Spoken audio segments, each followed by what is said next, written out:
Nah, akhirnya kita sampai juga di Kota Melabuh ya.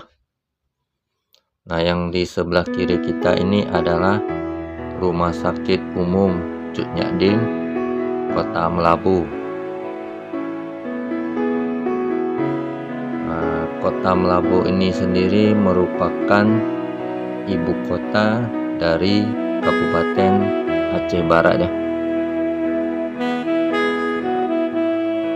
Posisi kita saat ini berada di Jalan Gajah Mada. Seperti inilah suasana salah satu ruas jalan di Kota Melabuh ya.